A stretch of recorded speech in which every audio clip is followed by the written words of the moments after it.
Boy, Larry, it looks like you've got your music room pretty much finished up. That looks good. Yeah, I've been thinking about doing this for years. A while now. I haven't never got around to doing it till just here lately. I think I got most of them all corralled in one room now. There's still 2 or 3 more laying around the house that I haven't figured out what to do with, but this is most of it. Oh, it looks good. The Guitar Madness.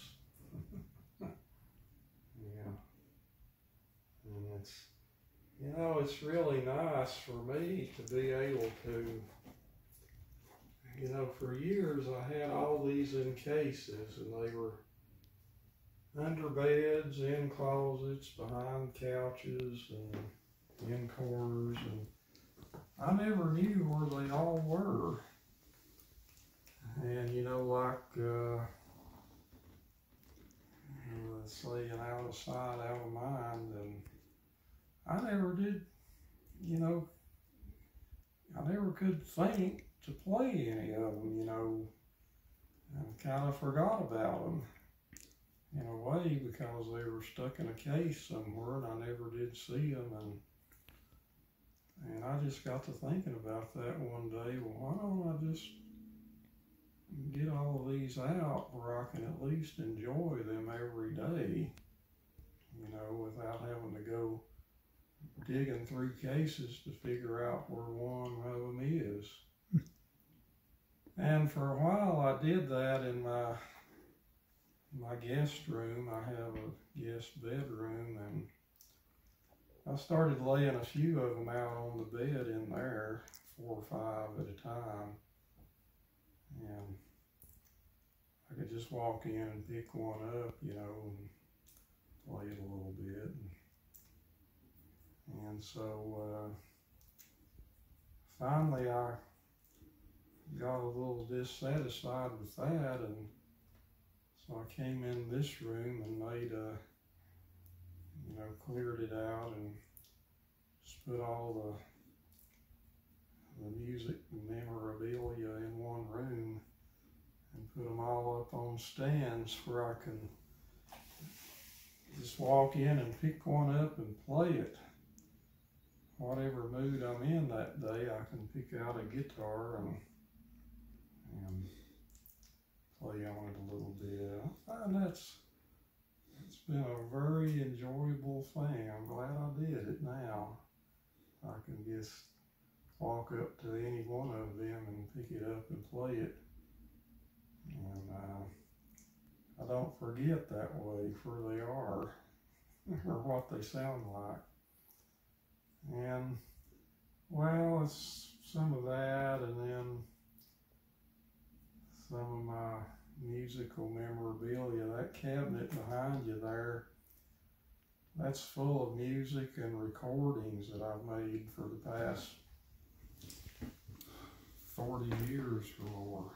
The drawers are just full of recordings of mine. And let's see, what do we got here? Well, let's see. There, that drawer's full of some of my junk, live recordings, and this is when I played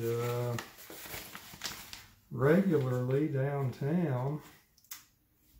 They put my name in this paper every week. Those are some fellas I used to know and play with once in a while. That fellow there is a dobro player from out at TTSU. And that fellow there is a bass player from up in, I think, Massachusetts or Maine. What's his name? Steve something. I can't remember his name now.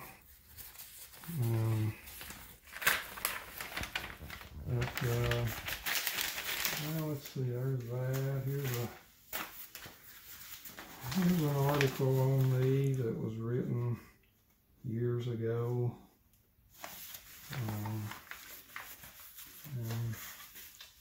Let's see, what's, yeah, just a whole lot of nothing.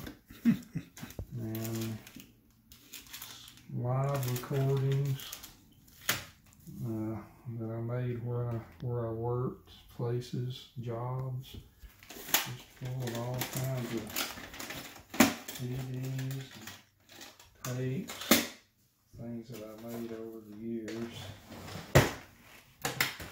Let's see, there's some music notes and things. Here's a,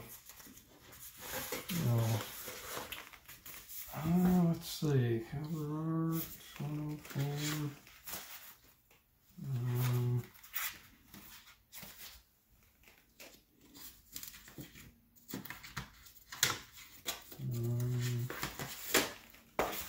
Newspaper clippings where I was working at here and there downtown.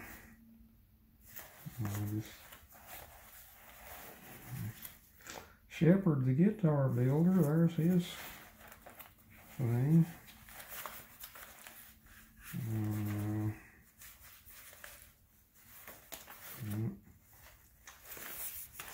Let's see.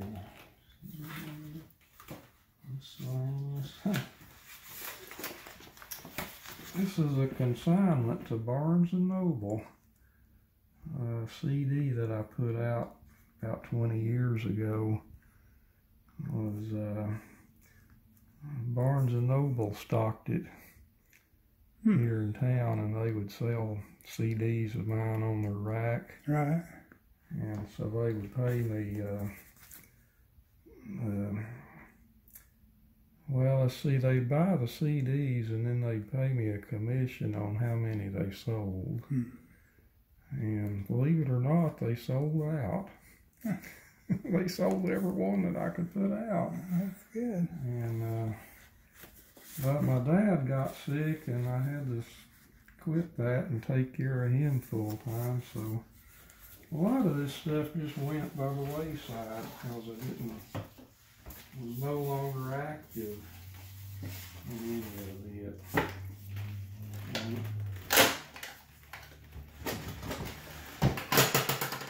See, there's a drawer full of strings, guitar strings. There's some more junk in that drawer. That drawer looks like picks. Drawer full of picks. Cables. More cables. Hardware. Yeah. Yeah. That's an old 4-track Ampix there in the rack. That's a 1/2-inch 4-track Ampix 440B. That's a 1960s era.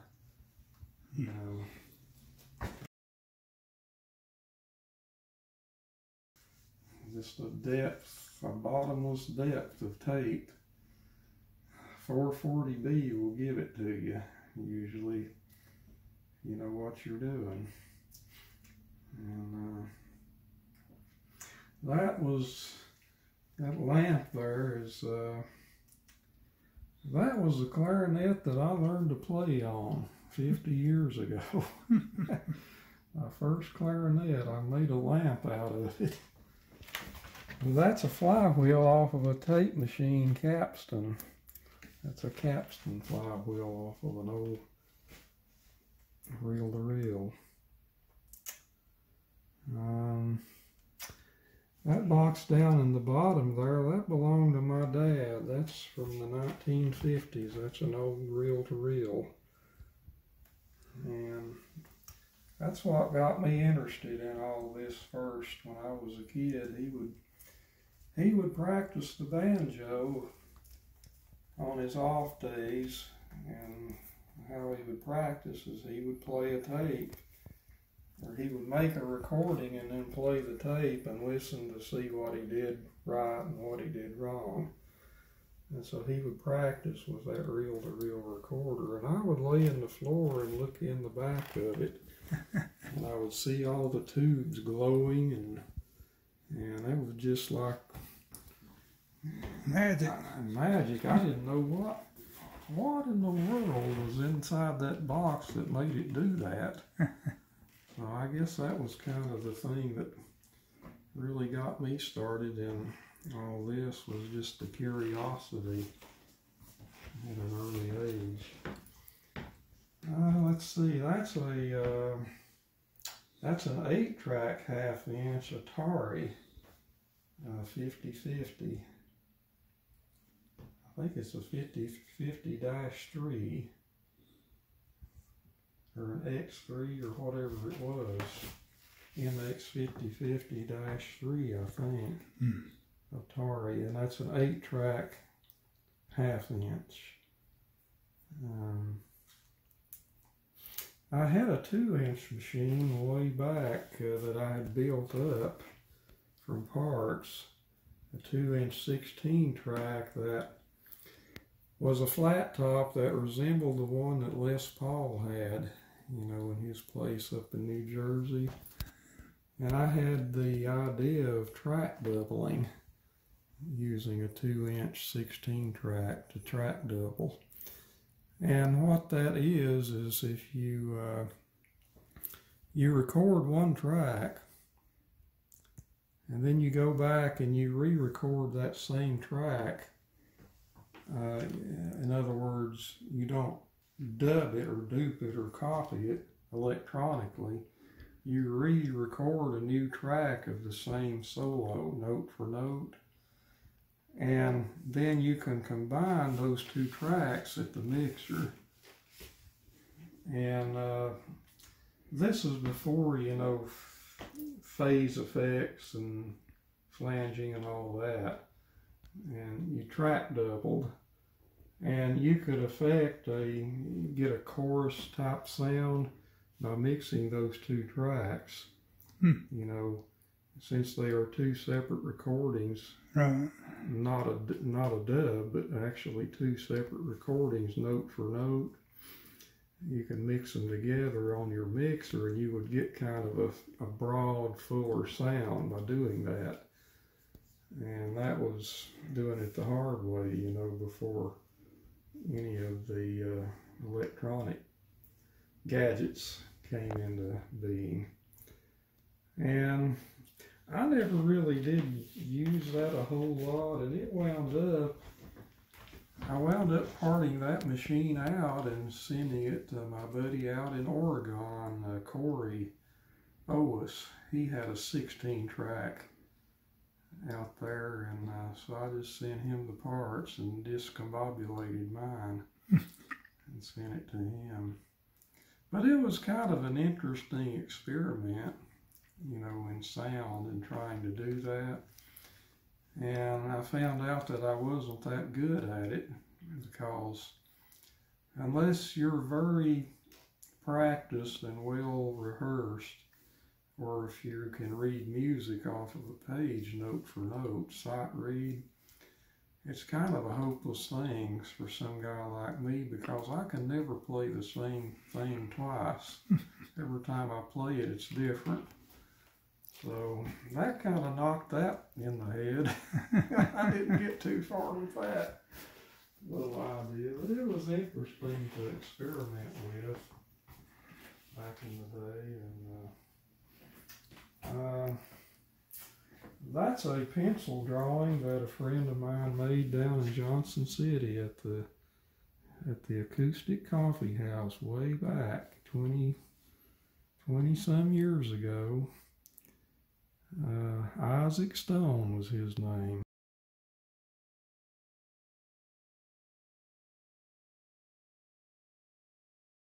He made that drawing of me sitting over behind the bar. He worked there in the coffee house. And I guess out of boredom, he decided he'd draw me one night.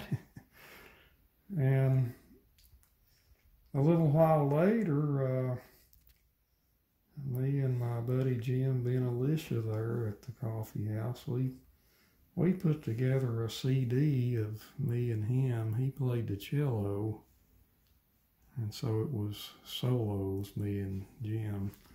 And we used that on the cover of our CD.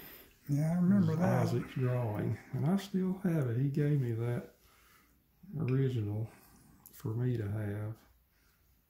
And so, kind of nice. And this is an old Chet, a newspaper article that came out in the 70s. One of the newspapers did an article on Chet. He was having some kind of a golf tournament or something that week, and so the paper did a little piece on Chet since he was in town, and of course you can see what his opinion is of things. He'll tell you what he thinks. That's an old photo of a man that my dad knew back in rural Retreat, Virginia in the 1920s. This fella here was named Millard, Stewart Miller, S.G. Miller. And he had a barber shop in rural Retreat, Virginia. He was a barber back in the 20s and 30s. And he started selling Gibson instruments out of his barber shop. And this is their little orchestra that they had, you know, back in rural Retreat back in those days. And if you'll notice, this was before the supposed Big Bang that they talk about in country music, you know, 1927 and all that. Yeah. Carter Family, Jimmy Rogers. And if you notice, this is like a typical 1920s type orchestra you would, you know, would see. There's not anything really connected to bluegrass or any of that, you know, because that hadn't happened yet. Right. And I met this fellow when I was about 10 or 11. He was closing up his house in rural Retreat. They were going to move in with their daughter. I think she lived in Charlottesville or Alexandria, somewhere north of there. I forget now, but he had this harp guitar for sale. I think he wanted $300 for it, and that banjo was for sale, and I think he had already sold the mandolin. And he had a J200 that he was selling, a natural finish, a blonde, I think from the 1930s or the 40s. It was a very early J200 Gibson. And the only problem was these guitars were bigger than I was at the time, so my dad didn't buy neither one of them. But he told a story that I don't know if I should tell this or not. I don't know. I don't want to make Tony mad, but telling a story here. But he had a calliope. If you know what a calliope is, that's a thing you crank, and it's kind of like an organ, a cross between an organ and an accordion. And it played Dixie. So you can imagine how old that thing was.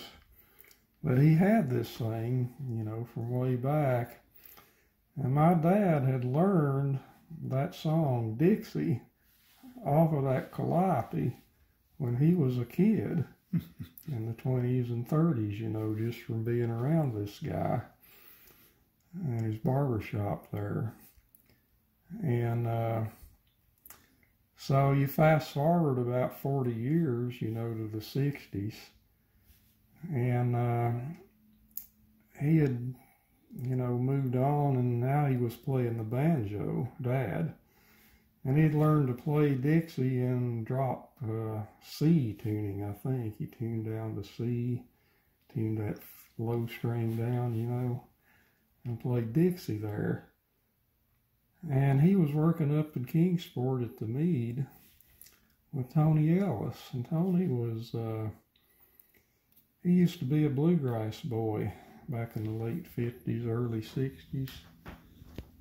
And so him and Dad, they would pal around, you know, and on their off days, picking banjos and going places. And he heard Dad play that tune one time in C, Dixie.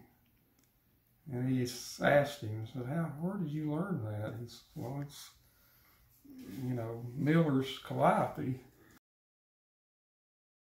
Learned to play it, you know, the melody from that. And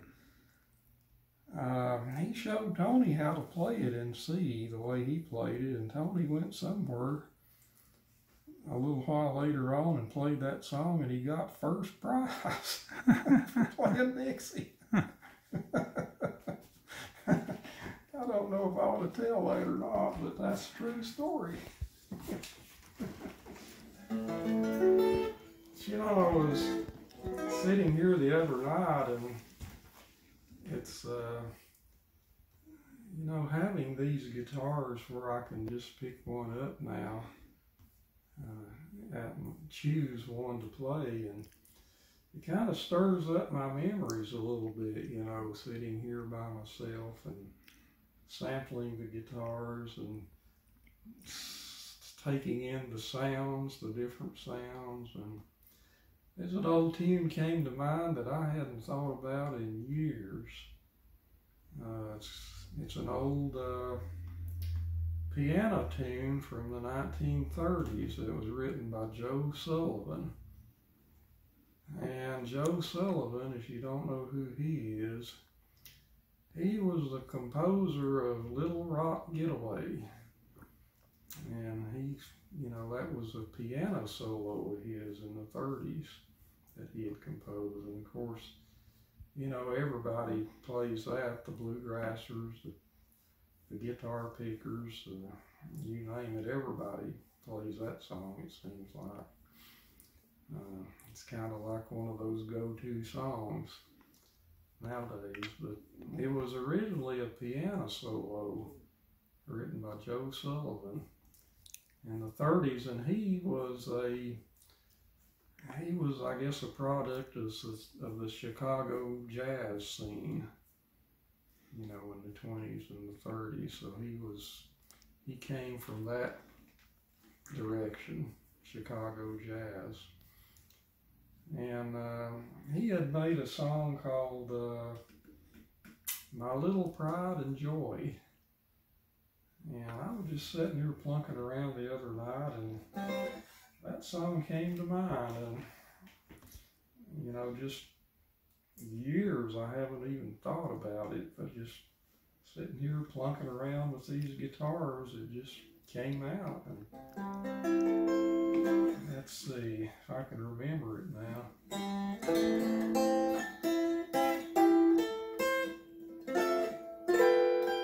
This may not be loud enough. I'm not plugged in.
see, it starts, oh yeah.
That's not very good, is it?